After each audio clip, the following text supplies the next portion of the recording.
Kapihan at Sari Manukan is brought to you by Sari Manok Broiler Feeds. Bilis laki, siksik laman.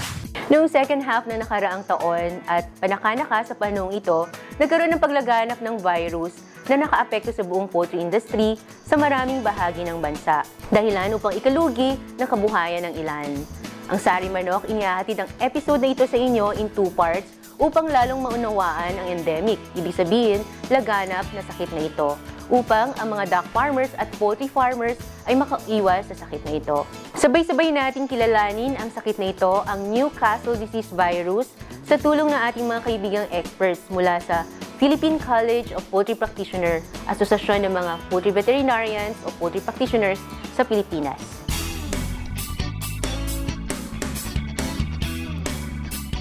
Ang Newcastle disease ay isang sakit na endemic sa buong mundo.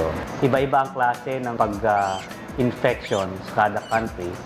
But so far, itong infection na to ay na-identify nga natin na very virulent, nakakahawa, at kailangan po talagang pagtulungan masawata itong problem na to. Ito ay isang uri ng virus na tinatawag namin na paramyxovirus. Ang mode of transmission nito is more on sa hangin, pwede sa langaw, pwede sa ipot, sa sasakyan, nagdadala ng mga sakit, even yung tao mismo na pupunta sa farm, o maging yung mga biyahero.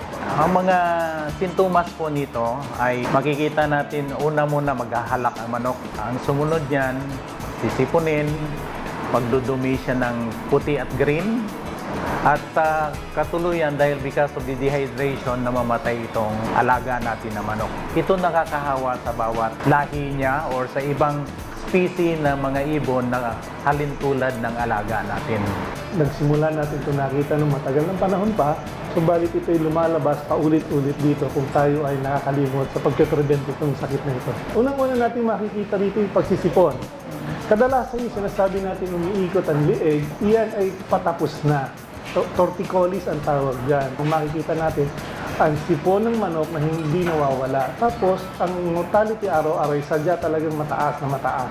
Kahit magbigay tayo ng mga antibiotiko, mga vitamins, ay patuloy pa rin ang pagtaas ng pagkamatay araw-araw, lalong-lalo na sa mga sisiw na alaga natin. Ang isang makitaan mo nito para malaman mo na Newcastle siya, doon sa balon-balunan na may pula. Pag biniyak mo yun, magkaroon na siya mga dugo. And then, on the latter part naman, kung buhay pa yung manok, yung umiikot yung ulo, wala siyang control even doon sa pakpak. Basically, sa mga smallholder farmer, ang common issue ay yung pagkakahawa sa mga sapin sa paa, sa tsinelas, sa bota, at pag kami nakahalubilo ang isang farmer na kapwa niya farmer, o kahit po sa mga lugar na marami pong manok, naililipat po ito.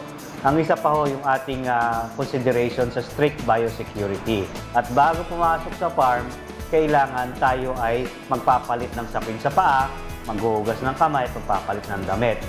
Dahil hindi natin nakikita itong sakit na ito sa labas, pagpunta po natin sa isang poultry store, kailangan po pag-uwi natin, magpapalit tayo ng ating mga gear sa katawan, maghuhugas ng kamay.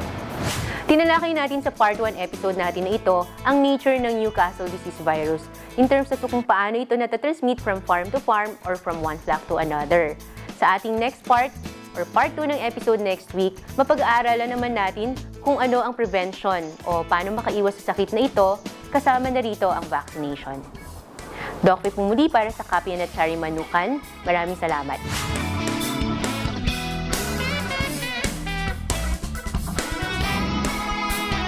Kapihan at Sari Manukan was brought to you by Sari Manok Broiler Feeds. Bilis laki, siksik laman.